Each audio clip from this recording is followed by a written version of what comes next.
Olá pessoal, aqui é a Maria Amélia. Eu queria fazer alguns comentários sobre o tratamento da nefrolitise, principalmente depois que saiu esse estudo que é o No Stone, acho que muita gente já até viu, que foi um estudo que comparou a hidroclorotiazida em diferentes doses, também com o placebo, na recorrência de cálculos de cálcio. Então, só relembrando alguns conceitos, a nefrolitise é um problema que é bastante frequente, mais de 10% da população vai ter pelo menos um episódio de nefrolitise ao longo da vida.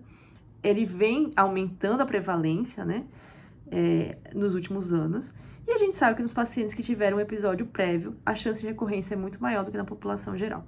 Então, por isso que se buscam tratamentos eficazes para evitar a recorrência, levando em consideração que isso é um problema, além de frequente, associado a uma elevada morbidade.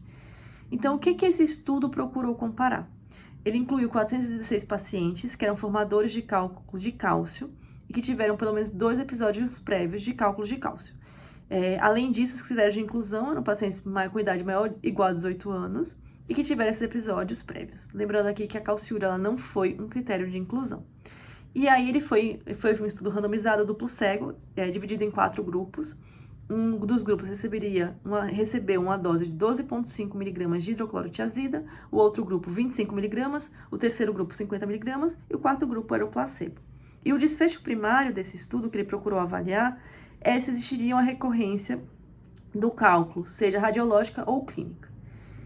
E, para a decepção geral, não houve uma diferença estatística entre os grupos, então não houve uma redução, uma redução estatisticamente significativa nos pacientes que usaram hidroclorotiazida, independente da dose, e também quando comparado com o placebo, sendo que os eventos adversos, como esperado, foram maiores nos pacientes que utilizaram a hidroclorotiazida.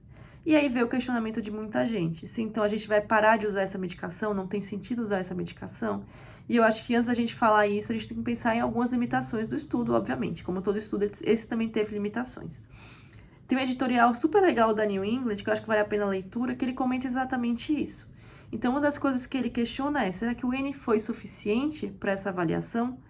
Um outro ponto é, será que esse tempo de segmento, que foi de menos de 3 anos, também seria suficiente para a gente avaliar esse desfecho primário?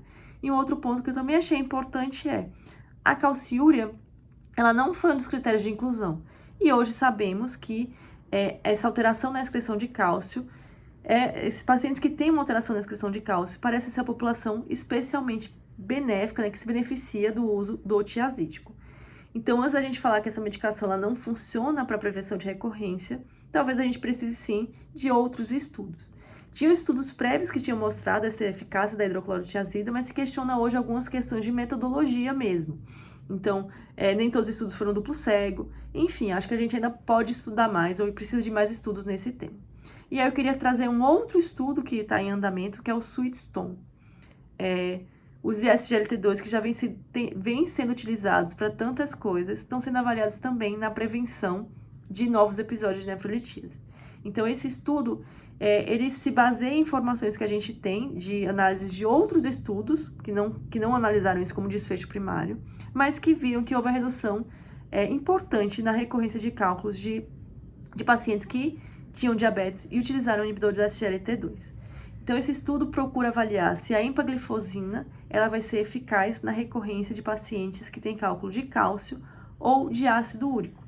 A população desse estudo vai incluir pacientes que tiveram pelo menos um episódio prévio de cálculo de cálcio ou de ácido úrico e vai avaliar se essa medicação vai ser eficaz na redução de recorrência. A gente ainda não tem essa resposta, mas talvez seja também uma esperança de mais um tratamento para evitar a recorrência desse problema que é tão importante, né? Então é isso, a gente aguarda esses novos resultados. Então até o próximo vídeo, pessoal!